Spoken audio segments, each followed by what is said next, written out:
Mais um que quer que a PGR faça uma investigação por cortar o microfone, assim como está acontecendo com o presidente. Eu imagino que o senhor esteja acompanhando as notícias da imprensa. Além da Polícia Federal, o senhor vai ter a PGR daqui a pouco. O senhor se controle e não interrompa. E eu quero que meu tempo seja restituído, presidente, porque eu fui interrompida pelo relator que está aí na mesa.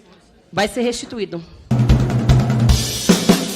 Mas vamos ver aqui a Sâmia ontem aqui na CPI, Roberto. Foram fazer uma diligência assediando esses acampados, né, os membros do movimento, achando que eles iam encontrar o quê ali? Entraram na barraca das pessoas, cometendo abuso de autoridade, inclusive, porque não havia autorização para isso. Se aquilo é a moradia daquelas pessoas, ninguém pode entrar na casa de ninguém indevidamente. Vocês mesmos dizem, saem espalhando por aí que seríamos nós que fazemos isso. Foram vocês que fizeram? Hein, deputado Salles? Você que está sonhando em disputar a prefeitura contra o Guilherme Boulos e nem o seu próprio partido, o senhor conseguiu convencer ainda, vive acusando ele de fazer invasão da casa alheia, e invadiu o barraco, que é onde aquelas pessoas moram. Vocês ficaram chocados? Talvez não conheçam.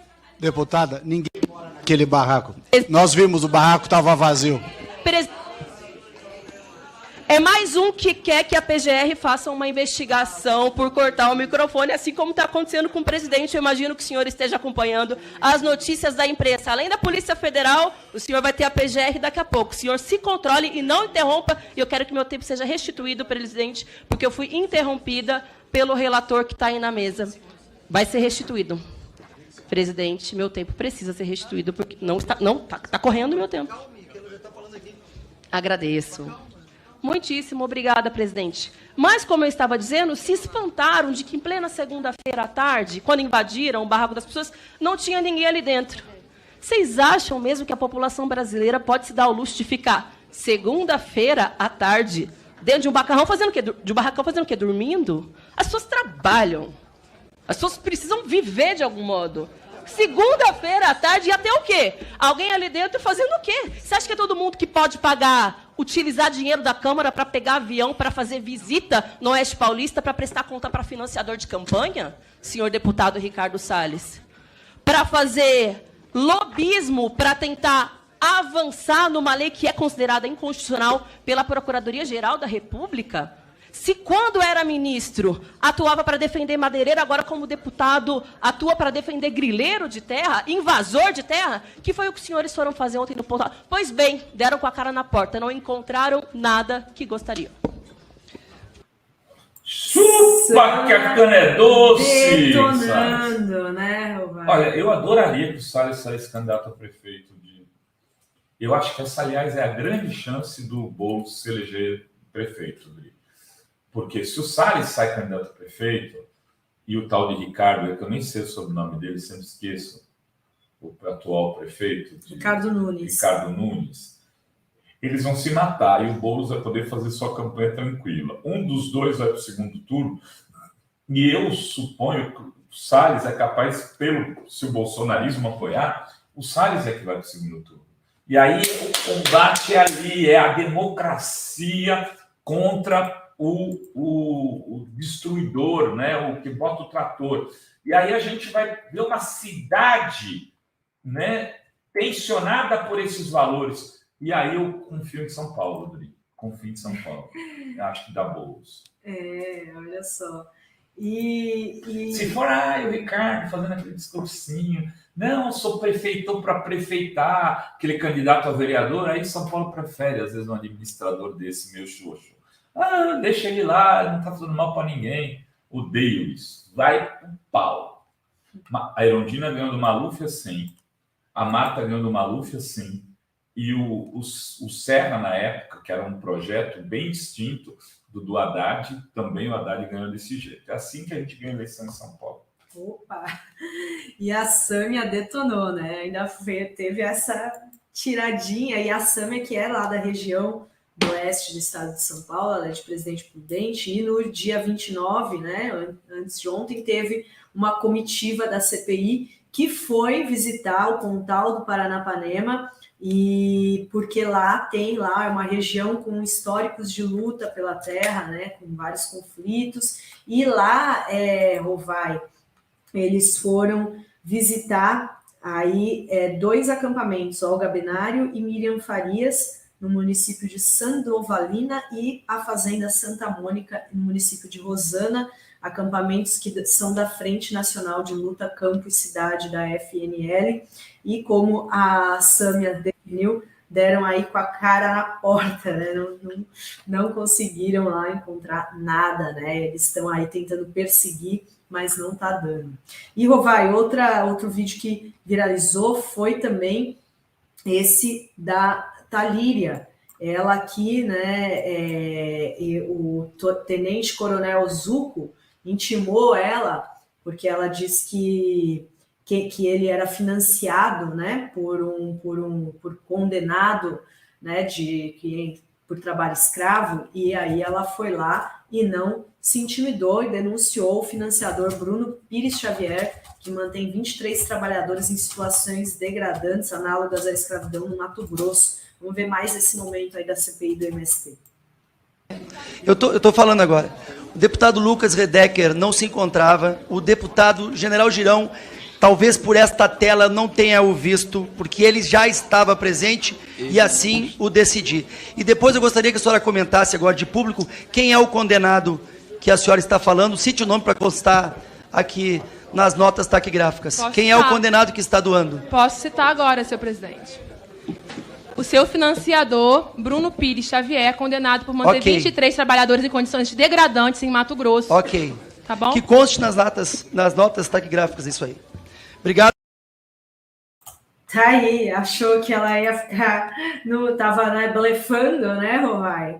Não, aí, Sol Ribeiro, vocês viram a Sâmia? Acabamos de passar a Sâmia, e tem ainda a Glaze, Rovai. Glaze que deu... Glaze das massas. Deixa eu colocar aqui um trecho da Sâmia, Da Sâmia não, da Glaze. Da Glaze, desculpa.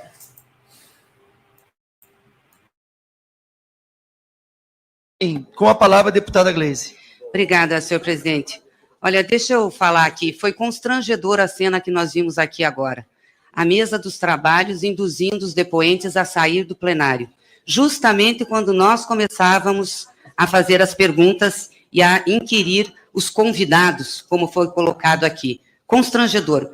Isso só tem uma palavra para resumir: medo. Medo da contradição que os depoentes iam cair e das mentiras que eles falaram sobre essa mesa, porque foram mentiras. A senhora Neucilene é presidente da Associação dos Produtores da Rota do Cavalo, e o seu marido é vice-presidente.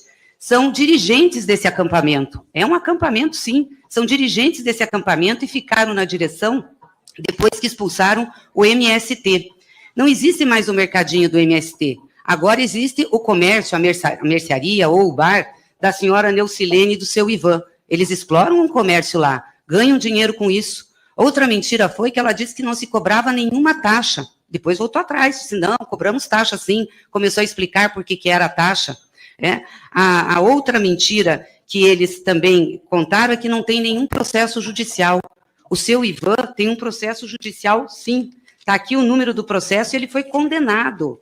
Ele foi condenado em outubro de 22 pelo crime de ameaça com pena de 2 meses de detenção e multa por ter ameaçado João Alves da Silva com uma faca, um dos acampados. O processo está aqui no TJDF, eu tenho o número. E tem mais um processo contra ele e contra ela, que é o processo que foi feito por Wagner Souza Galvão, porque eles fizeram agressões contra a família do Wagner, contra a mulher e contra uma criança, um filho de 11 anos. Então, eles são processados, sim. Ela disse que não tinha mais cadeados nem trancas no acampamento. Não é verdade. Aliás, o senhor Wagner foi agredido exatamente porque chegou mais tarde, na hora que já estavam fechados os portões, e abriu o cadeado para entrar. Por isso ele foi agredido. Então, essas mentiras não podem ficar sendo contadas aqui na CPI. E ainda mais com as acusações graves que foram feitas aqui. Acusações de que teve tortura, de que teve violência, de que teve destruição de casa. Isso tem que ser provado. Por isso que quem senta ali tem que falar com a verdade. E os parlamentares que estão aqui também têm que falar com a verdade. Não podem mentir, não podem fazer acusações levianas, porque isso não é coberto pela imunidade parlamentar, de nenhum jeito. Então, foi muito triste o que nós vimos aqui. Vocês quiseram tirar as testemunhas, que não são testemunhas, são os convidados, na hora em que nós iríamos fazer as perguntas, e na hora que iam aparecer as contradições, porque os senhores querem apenas a versão dos senhores, os senhores não estão querendo investigar. Os senhores já estão determinados a criminalizar um movimento, os senhores já estão determinados a criminalizar a reforma agrária. É isso que os senhores estão determinados. Então, aqui tem um jogo, e é muito triste esse jogo, e um jogo que é agressivo, um jogo que não vai colaborar em nada para o Brasil. Eu disse aqui na outra vez que falei nessa CPI, nós temos quem exporta os grãos que são importantes para o país, e nós temos quem produz alimento que vai para a mesa do povo brasileiro. Hoje são 450 mil famílias que são assentadas no Brasil. Será que todas essas famílias foram enganadas, foram induzidas? Eu queria muito ter perguntado à senhora Neucilene que se ela foi enganada, foi induzida, por que ela ainda continua com um pedaço de terra que só foi possível ela ter porque teve uma ocupação do MST numa terra que não era produtiva? Ela só está lá por isso, por uma luta de um movimento social, porque senão ela não teria a terra que ela está, ela não teria a venda que ela tem, ela não estaria coordenando uma associação. Então, talvez, da parte dela, seria mais digno, já que ela foi enganada, sair de lá e procurar ver como que ela compra uma terra, num país onde o latifúndio ainda é grande, num país onde a imensa maioria do povo é pobre. Eu fico estarrecida aqui de ouvir as pessoas dizerem da pobreza de um acampamento. Vocês acham que as famílias gostam de viver sob uma lona? Que é fácil a vida de quem faz uma ocupação de terra? Quem faz ocupação de terra não vai pedir emprego. Não pode ser isso colocado como trabalho escravo. Trabalho escravo foi o que as vinícolas do Rio Grande do Sul fizeram para vender uva para a Aurora e para outras vinícolas de lá. Aquilo é trabalho escravo. A pessoa vai atrás de um emprego e não recebe os direitos e não recebe o salário. Eles estavam lutando, e a luta do povo pobre é muito difícil. É que aqui a maioria não é pobre. Aqui a maioria está bem vestida, come bem, tem as suas fazendas, né, tem tratores, tem carros, sabe o que é conforto e acha que esse é o trabalho do campo. O trabalho do campo é duro por si só. O pequeno agricultor sofre muito, e o assentado mais, e o acampado para ter um direito à terra, para produzir o alimento também sofre. Ninguém quer ficar embaixo de lona preta. Se esse país tivesse a reforma agrária e tivesse continuado o processo de reforma agrária iniciado nos governos do presidente Lula lá atrás, nós já teríamos reduzido muito a injustiça no campo. E nós teríamos mais produção de alimentos. E nós teríamos mais pessoas com dignidade vivendo. Para os que aqui ficam espantados de como é um acampamento do MST, vão para as periferias das grandes cidades ver como que vive o povo. O povo vive mal. Vive muitas vezes em casinhas apertadas de 2, 3 cômodos, às vezes de um cômodo só, que não tem nem banheiro. E essa gente reclama para quem? É disso que nós estamos falando. É para que essa casa legisla. Então nós temos que, de uma vez por todas, parar com isso aqui. Isso aqui não vai levar a lugar nenhum, a não ser um relatório que já está pronto na cabeça do relator, que é de tentar criminalizar o MST. Agora eu digo, senhor presidente... Travou aí? Não, acabou mesmo. Excelente, né, o discurso dela. Pois é, cara, assim, é um quadro como a Gleisi, né? Precisa, alguém falou, ela precisa se posicionar mais dentro do Congresso. Eu concordo. Precisa estar ali, é mais atuante mesmo, e nessa CPI vai ser fundamental.